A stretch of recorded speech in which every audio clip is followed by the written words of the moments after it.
Now, it's time for tonight's talk.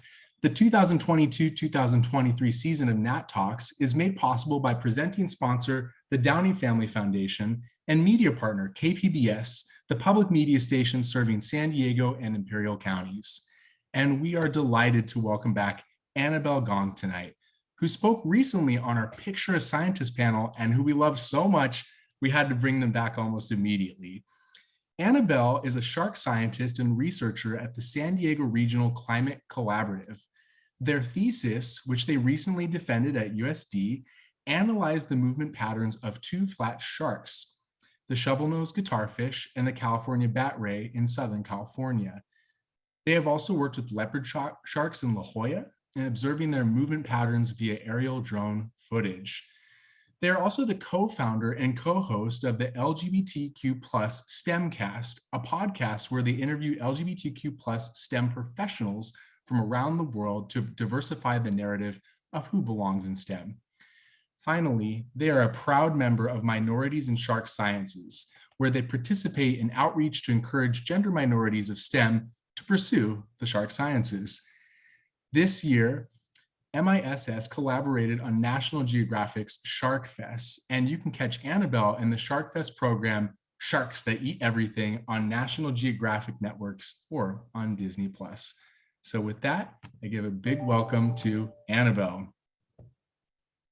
Thank you so much, Justin, and hello to everyone, and huge shout out to the NAT staff for bringing me back on today. I'm so excited to talk with you all about my research. As Justin said, I am on Shark Fest this year, which is streaming on Disney+, all of the programs, and I'm so excited to share that with you all. So if you're interested in further learning about sharks, be sure to check out National Geographic's Shark Fest, specifically my program, Sharks That Eat Everything. So I'm just going to share my screen here and we'll get started. As Justin said, I recently graduated from the University of San Diego. Let me just make sure that was the right one. Yes, okay.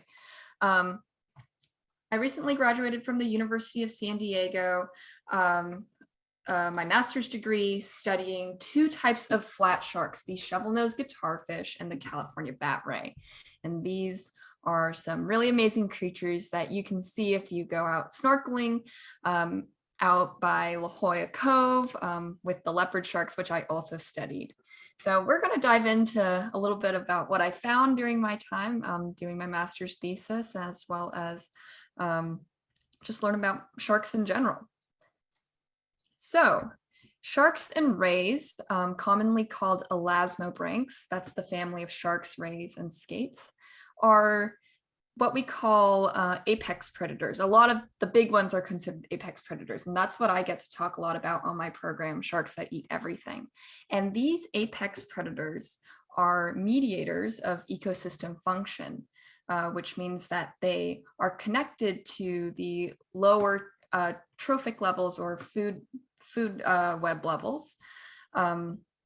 So they're connected via the intermediate predators or mesopredators, which are these kind of second on the pyramid.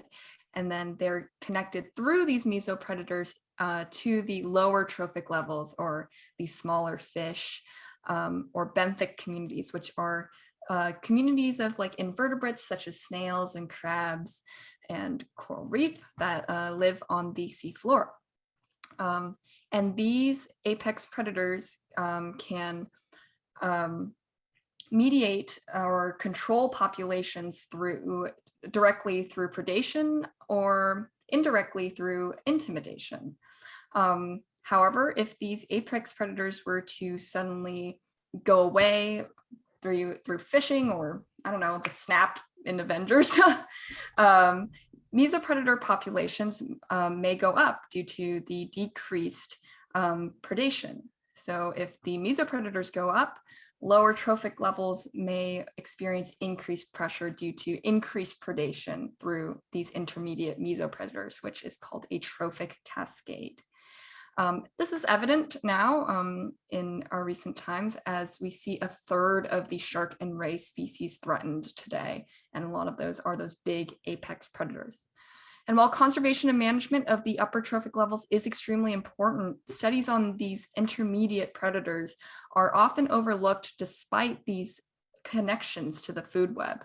And as fishers shift from these really large sharks to the smaller sharks or rays in a fishing down food webs type of strategy, mesopredators are directly vulnerable to overfishing. And so it's important for us to understand and study mesopredator movement in order to better understand the importance of the population change and the effects that it has on the different biological communities that it's affected to. So as I said before, movement studies can help us inform ourselves and policymakers on species impact and susceptibility. So what that basically means is like, where are these species going and how can we protect them in the places that they are going? So a lot of sharks and rays tend to aggregate or group together in the warm waters of the summertime. And we think that that's because a lot of them, first of all, are female sharks, and sharks and rays are cold-blooded, which means that they can't regulate their internal temperature. And so what these female sharks will do is most of the times they're pregnant.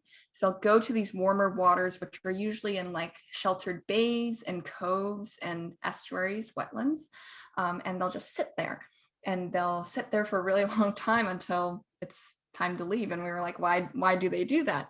We think that's because they're trying to incubate their eggs and speed up their gestation or pregnancy time, so that they can more quickly have more time to rest before their reproduction cycle starts again.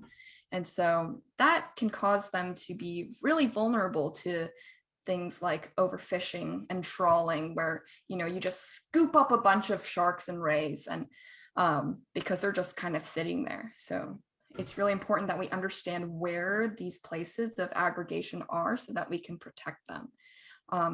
They can also be susceptible to anthropogenic or human-made habitat destruction, such as dredging, so pumping sand to create more sand on the beaches.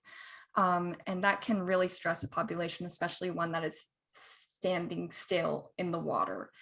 Then, as I said before, understanding where they're going, where they like to stay, habitat selection susceptibility can also support the placement of government protected marine protected areas, or MPAs. And so one of these places that is really a point of interest for us is right here in the Southern California area, or the Southern California Bight, because these mesopredators, these smaller sharks and rays, are associated with kind of coastal habitats, which really leaves them susceptible to recreational fishing, as well as habitat alteration and destruction. And so it's important for us to understand this coastline and try to understand how large human populations impact the movement and the populations of sharks and rays. And so the Southern California Bight is home to really large cities like Los Angeles, San Diego, and stretches down into Mexico like Tijuana. And it's home to several different mesopredator sharks, such as the leopard shark, which is here on the left, the round stingray, which is here in the middle, and then the gray smoothhound, which is here on the right. And so, yeah, it's really important for us to understand these patterns so that we can determine when and where these individuals are going. And also, it's extremely important to pay attention to where they're going across international waters like the US-Mexico border. And so the two sharks, or the two flat sharks that I focused on, were firstly the shovelnose guitarfish. This is their home range on the right here. They are found as far north as San Francisco, and their population stretches down, or their species stretches down into Baja California Sur, including the Gulf of California. And then the California bat ray stretches their species range stretches as far north as Oregon, going down into Southern California Bight, into Baja California Sur, and the Gulf of California. And so the objective of my research, as I was going through with my master's degree, was to quantify the philopatry, or the reoccurrence of an animal returning back to the same place, and quantify the migration and the aggregation behavior of the shovelnose guitarfish and California bat ray. And so my thesis kind of followed three questions. So firstly, how does the location of shovelnose guitarfish and bat rays vary seasonally along the coast? So where are they going during different times of the year? What environmental cues may drive their movement? So what about the water temperature or the time of year is driving their movement? And then finally, what are the fine scale movements within a summer aggregation site? And so we were looking specifically at an aggregation site that is pretty popular, very local, which is La Jolla, California. And so seasonal sightings of guitarfish and bat rays are common here in La Jolla. And the site is frequented by several other types of elasmobranchs, such as the leopard shark and the round stingray. We can also see like 7-gill sharks here, soup fin sharks. Sometimes the occasional white shark will come into town, but they're here pretty much every summer. One of my friends just went to La Jolla to snorkel last week, and she saw diamond rays, round stingrays, leopard sharks, shovelnose guitarfish, California bat rays. And so I'm hoping to get out there probably next month and see if I find anything while I'm snorkeling. And so although this area looks open, remember before I said that a lot of sharks tend to gather in small bays, coves, places that are closed off so that the water is warming up and not circulating. So this area looks pretty open, but due to this La Jolla submarine canyon here, the way that it's shaped, it actually drives away wave action on either side of the head of the canyon, which makes this area right here in front of the Marine Room restaurant in La Jolla very warm and very calm, which is where a lot of pregnant leopard sharks, a lot of other pregnant sharks have been found to aggregate. And then also La Jolla houses a diverse array of habitats like rocky reef and sand and kelp forest. So this is an excellent place to study aggregation behavior. And so you might be thinking that like, I did a lot of field work. I got to go on the boat. I got to catch sharks, and it was like Shark Week where I was hauling sharks onto the boat and fighting them and wrangling them. Well, that wasn't actually the case because I didn't get to tag any of these sharks. My flat sharks were tagged during 2014 to 2017 in the summertime by my advisor, Dr. Andy Nosel, who is now a professor at Point Loma, Nazarene University. And I simply got the data set for that, which I'll explain in a little bit. So firstly, these animals were tagged just out by the Marine Room restaurant in La Jolla from 2014 to 2017. 12 bat rays were tagged and six bat rays were tagged and 12 guitarfish were tagged and monitored using acoustic receivers and acoustic telemetry. So we're going to talk about that in a bit, but right now you can see that this is where our coverage of acoustic receivers in the La Jolla area. These are just little receivers that basically tell you where the animal is. I'll get into a little bit more detail, I think, in a bit, but and we had a bunch of these from the Southern California area all the way up into Washington. But as you can see, the Southern California area is the most abundant coverage. So in order to track our animals, individuals were tagged, as I said before, from 2014 to 2017. my advisor used hand lines and baited barbless hooks. So this is basically like a fishing reel, except you're the reel where you're pulling it in. Each individual was measured and surgically implanted with this tiny little acoustic tag. So they just kind of stick it in, and then the animal is on their way. These have about a 6.5-year battery life. And these tagged individuals were monitored by these receivers until August 31st of 2020. And so basically how this tag works is the tag emits a ping or a signal randomly every 80 to 160 seconds.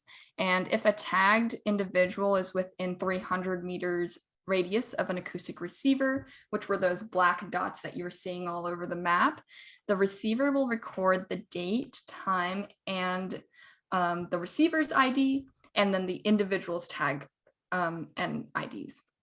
So basically, it's like, oh, this animal was here, and this is who I am too, and this is the time that it was at. It's important to remember that the acoustic tag does not record the exact position of the individual. And so this is just an estimate, but these receivers are anchored to the seafloor, and this is what they look like. This is my advisor holding and modeling one of the acoustic receivers that he manages here in La Jolla. Okay, so as you can see, as I said before, there's pretty great coverage of the Southern California Bight. All these black dots are the acoustic receivers, but given this curve of the coastline, it really complicated some of my analyses. As I said before, I didn't get to do any field work during my master's degree. I was on the computer all day with a bunch of numbers, basically coding and being a little hacker all day long, just kind of using math to figure out where these individuals were going and why. And so given the curve of this coastline, it's really hard for us to kind of think of, or for us to analyze, or for the computer to analyze where these individuals are going, because it would be more convenient if we were only working with one string of numbers rather than two, where it's like, oh, diagonal, diagonal, diagonal. It'd be better if we were just like, oh, straight line. So because of that, we made this kind of color code called the distance from the US-Mexico border metric, where each receiver was assigned an alongshore distance from the US-Mexico border. So this is 0 kilometers. And then it goes from red to purple in the colors of the rainbow, where purple is the farthest away from the US-Mexico border, and red is the closest. And so we're most interested in this red section here, which is San Diego, La Jolla area. And then you may also notice there's some black dots that don't have colors, and these were individuals, these were acoustic receivers that were deployed during the time of the tagging and when they were being tracked, but they didn't detect any of my animals. Another metric that is worth mentioning that I'll be talking about a little bit later is sea surface temperature. So that's just the temperature of the ocean on the surface, which was obtained through some satellite sea surface temperature data. So basically our satellites out in space, and they basically shoot down, and they're like measuring the temperature of the ocean. So this is a snapshot of July 2014. This is what the ocean looked like, or this is the temperature of the ocean, where red is warmer and blue is colder. So I basically took the temperature from 3 nautical miles, or 5.5 kilometers out of the coast, as you can see here in this black line. And then finally, I averaged the sea surface temperature along this line for each month, for each calendar month from 2014 to 2020, and created this graph here. So basically, this line, this diagonal line, gets stretched into the July average line along the y-axis up and down. And then now we have month on the x-axis, distance from the US-Mexico border on the y-axis, and then these colors are the mean sea surface temperature. So as you can see in the summer, it gets super duper warm. And then in the winter, it gets a little bit colder. And so now we can see temperature along the Southern California Bight using this fun little graph. And so this helped me kind of inform myself on why these animals were going where they were going. And I will explain those results in a bit. Finally, we focused down and we wanted to look at how these animals were using their the space in La Jolla. And so first, generally, we wanted to calculate where these individuals were most often found. And to figure that out, I calculated a kernel utilization distribution, or a KUD. So let's imagine that all of these bat rays are just kind of scattered in La Jolla. We can use the KUD to basically calculate the probability density of an individual occurring at a given point. That being, where is an individual most likely found at a certain time? So this blue space, for example, could be a 95% KUD, which means that you would find an individual here 95% of the time. And then this yellow space here represents 50% KUD, which is I would find an animal here 50% of the time, or we can call this home range and core area. And you might think, oh, 50% is less than 90%, but if you look on a spatial scale, the 50% KUD is smaller than the 95% KUD, which means that more animals are in this yellow space than in this blue space. So in actuality, it is more likely for an individual to be in this yellow space here. Finally, I wanted to look at their habitat preference. And so I calculated what's called a habitat selection index. So as I said, lots of numbers happening.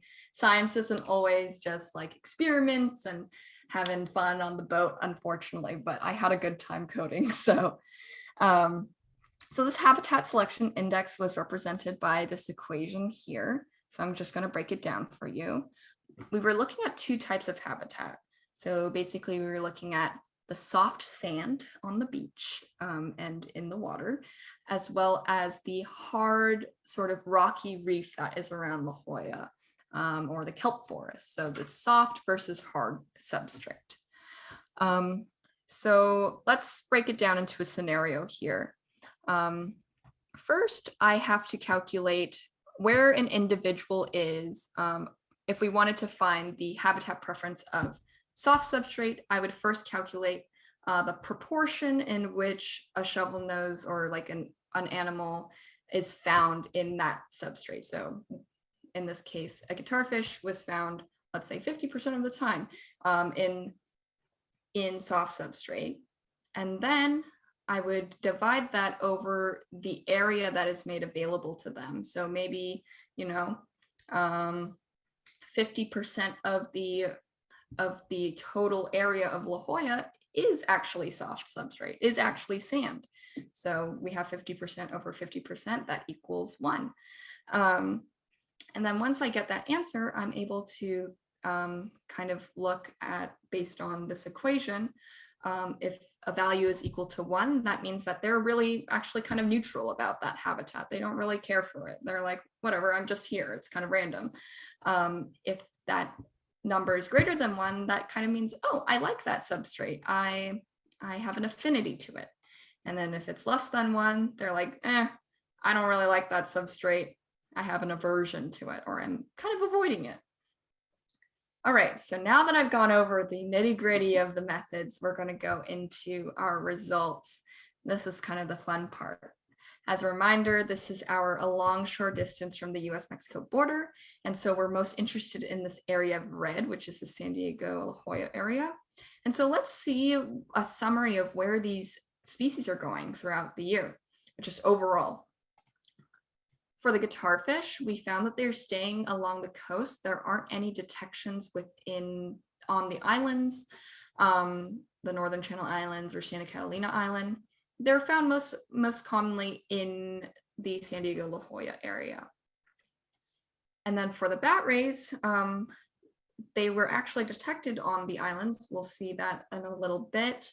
They were not detected in the Santa Barbara area, but they were detected very, very frequently in the San Diego La Jolla area. So we have this big picture. These animals are returning to La Jolla, but we don't know when. So I made another graph that will show us where they were going and when they were going. So what I will be showing you is called an abacus plot.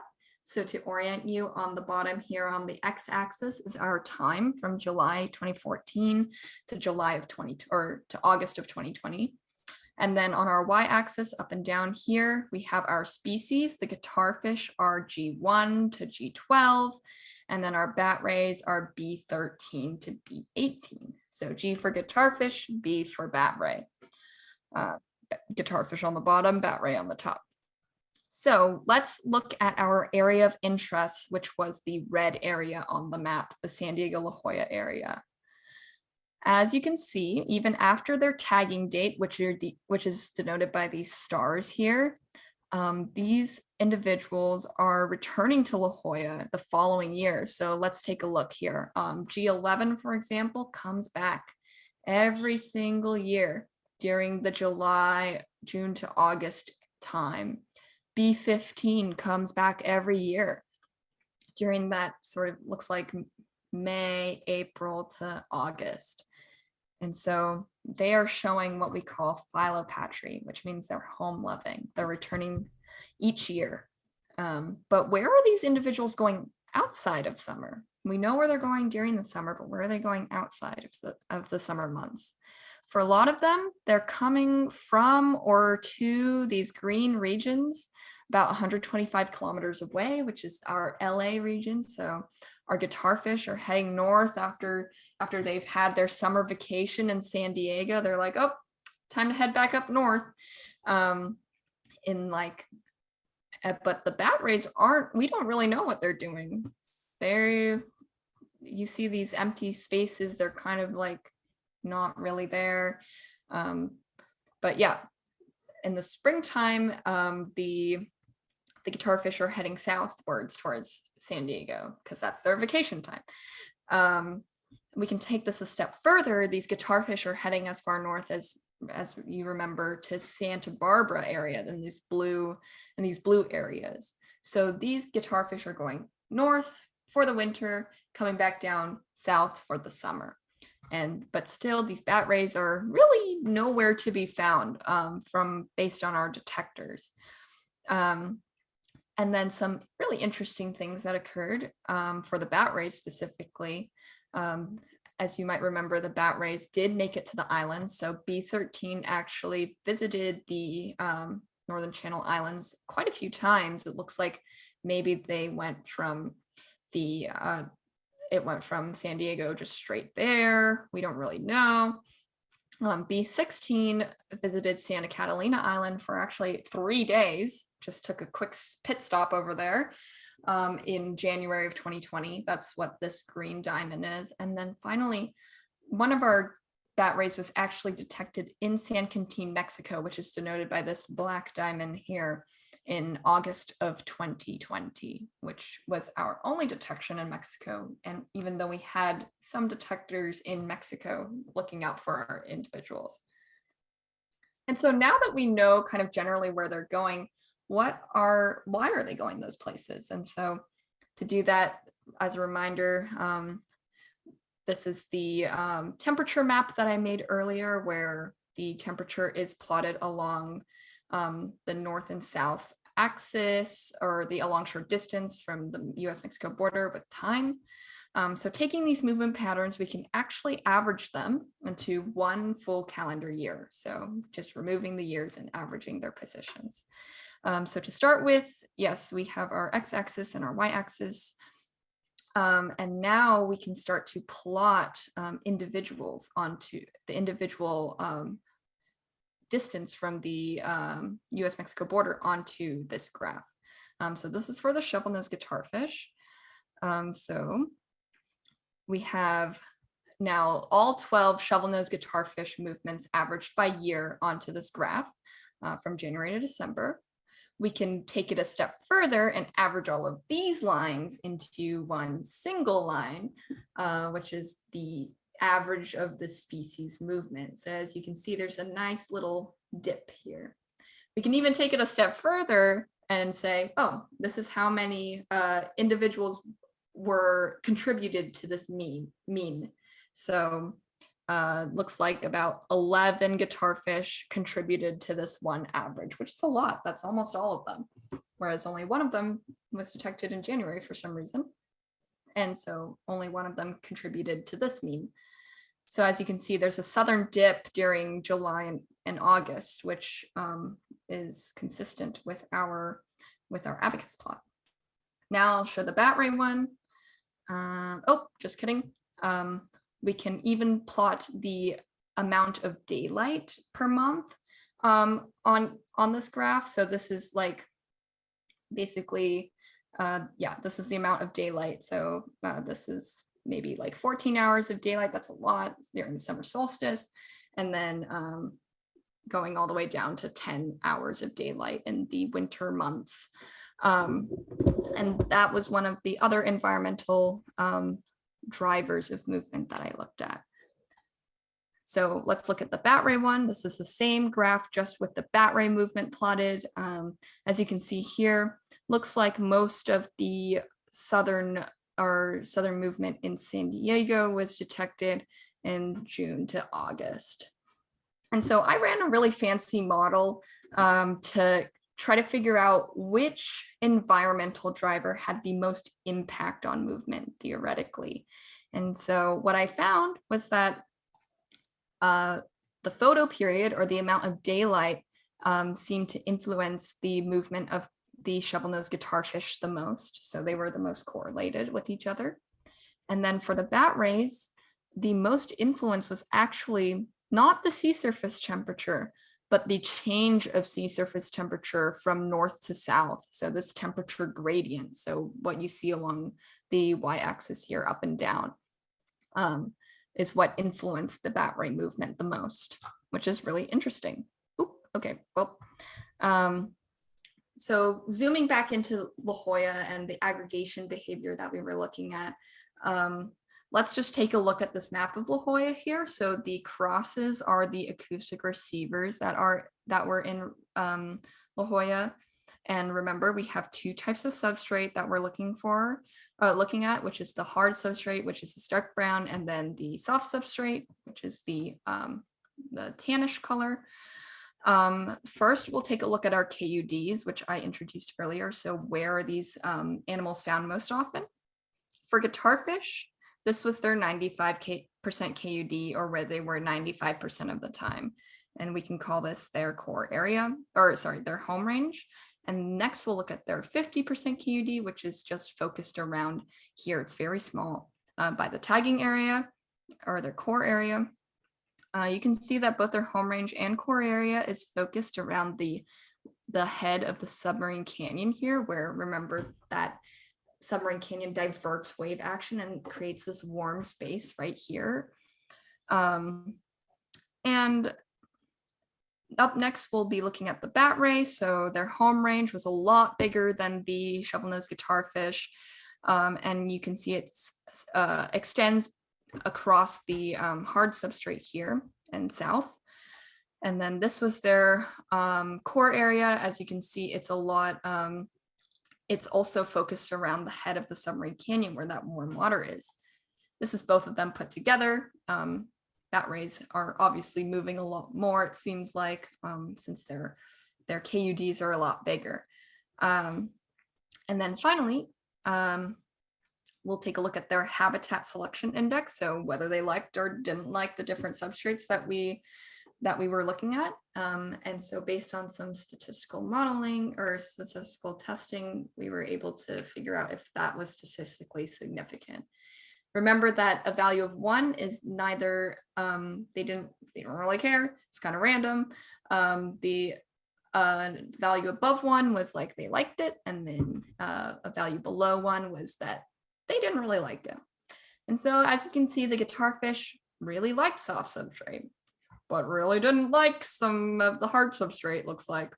Whereas bat rays, based on their error bars, which just accounts for the variability of the species, it was like they kind of liked it, kind of liked the soft substrate, kind of didn't like the hard substrate, but it's really hard to tell. So those were all of the results that I found in my thesis. And so now we can think, okay, what do these mean? What's the big picture of this story? So as I said before, guitarfish and bat rays exhibited an annual return to La Jolla, which is called philopatry or home-loving behavior. And this is actually consistent with some other studies that found that like these individuals were returning, or like different individuals, but of the same species, were returning to different places. But mostly it was through like fishing data. So like, yeah, through fishing data in which like a bunch of people would be like, oh, I caught a bunch of shovelnose guitarfish in the summertime, and that happens every year and stuff like that. The real question is, why are these individuals returning to La Jolla? Like, what's the big deal? We obviously have some ideas, and all of them connect back to the reproduction of both of these species because they have this yearly annual reproductive cycle. So let's explore some of those reasons. The first could be gestation, which just means they're pregnant. So as I said before, calm, warm waters are at the head of this La Jolla submarine canyon, and it's the same aggregation area observed in leopard sharks. So this is a past study done by my advisor in which he looked at where the leopard sharks were, and they were right there where the wave action was very calm. So it's possible that both of these species use this area to kind of incubate their eggs, speed up their baby's growth before giving birth maybe somewhere else or in La Jolla. It's kind of unclear. A second reason might be mating. So this is actually drone footage that I took back in 2020 of two guitarfish mating. You can see the darker one here pretty easily. This lighter one is a little bit harder to see, but they're doing some sort of like courtship ritual in which they're circling around each other like yin and yang. And so we do have evidence that guitarfish at least do mate in this area. Oh, and I forgot to mention that, you know, we did tag mostly females, but we did tag 2 guitarfish that were male. So it's possible that male guitarfish do come here to mate with the female guitarfish. Finally, is a reason why they might be coming back is due to pupping or using this area as a nursery ground for the baby sharks. So actually a couple of bat rays gave birth during the tagging just due to stress. So this is one of the baby bat rays that got birthed during tagging, and it's its first time in the ocean. So cute. There it goes. And we also caught some drone footage in 2019 of this massive aggregation of bat rays of many different sizes. You can see that this one's like a big mama, and there's a bunch of small ones, different sizes that are just hanging out in La Jolla. And it's like hundreds upon hundreds of bat rays. It was incredible. And so it's possible that babies are hanging out in this area, but we're not too sure. Finally, we'll go over the habitat selection piece. So as I said before, guitarfish had a much stronger preference for soft substrates than the bat rays. And this might be due to their coloration. So as you can see here, guitarfish are a little bit lighter, most of them are. And bat rays are a little bit darker. So they might just like to camouflage in places that makes them feel most safe. And for bat rays, that might be the harder substrate where it's dark, rocky reef. And for guitarfish, that might be the sand.